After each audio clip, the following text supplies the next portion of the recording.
the reason why people fail to achieve their goal is because usually they don't have a clear description of what their goal is. And I'm here to tell you that you need a clear goal. Hey, my name is Marek. I'm an entrepreneur and business owner, and I help you get clarity on your goals. Why? Because it's important. If you don't have a goal, if you don't know where to score, how can you expect to score, right? And so often we go by our lives and we don't have really a clear purpose of what we want to do. We don't have a clear direction of where we want to go, and that's why goal setting is so important. And some people say, okay, goal setting, you should not be too specific. I think you should be very specific, especially when it comes to achieving financial freedom. All right, and how do you do that? How do you know when you are financial free? That's a very important question, and I think to get where you want to be at financial freedom, you have to have a number.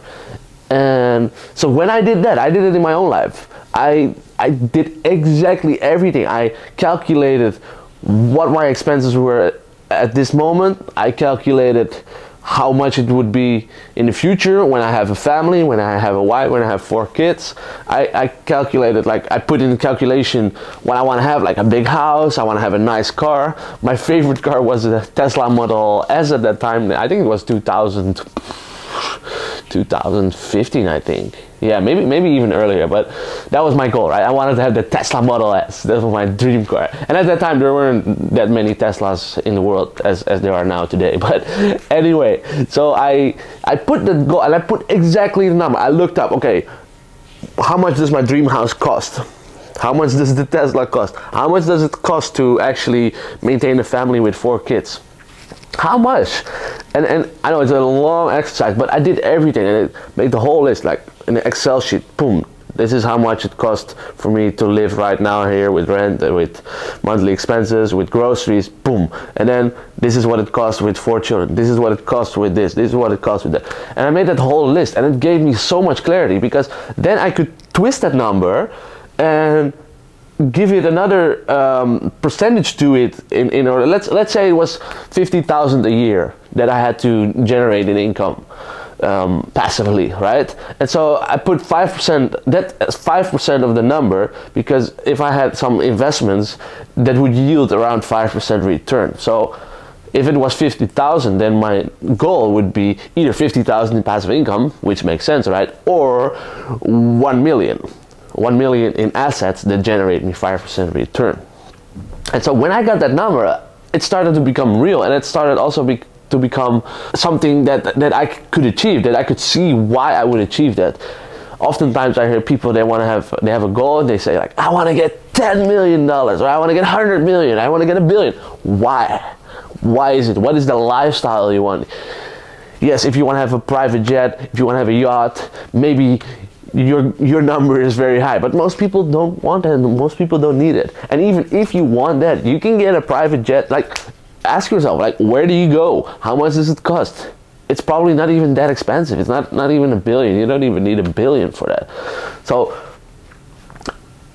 quantify that number, and then you can work on it, or you can work towards it. And like I said, there are 2 ways you can achieve that same goal. You either generate enough passive income from whatever business you have, or you have enough assets, and then you put that money into something that generates passive income, like stocks, like real estate, like anything else that just generates 5% return or more, right?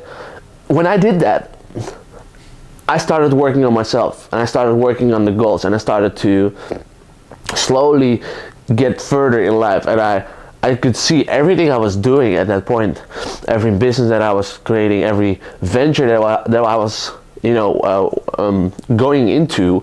I could see that, okay, when my balance grew, I got closer to my goal, and it started to be more motivating for me.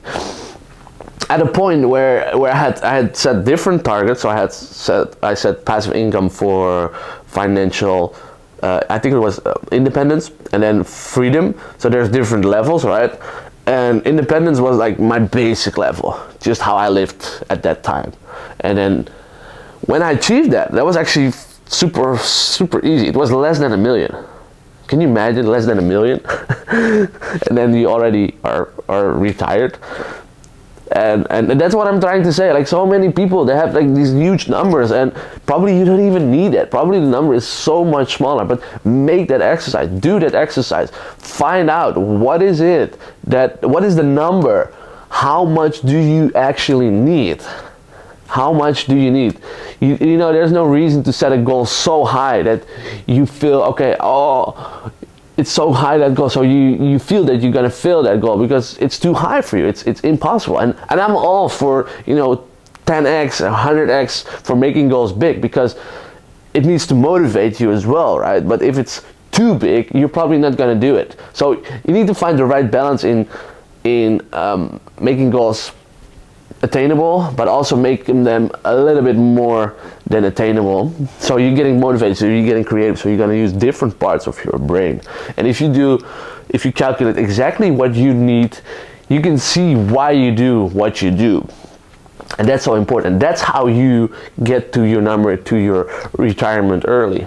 And so I share in this video here how I retired at age 25, and no, it's not clickbait, but I definitely recommend you to watch it because it shows you how I did it, what I did, and what I learned from that. So check out this video, then I'll see you there. Thank you for watching. Give a like and subscribe and turn on the notification bell for this video, and I'll see you in the next one. God bless.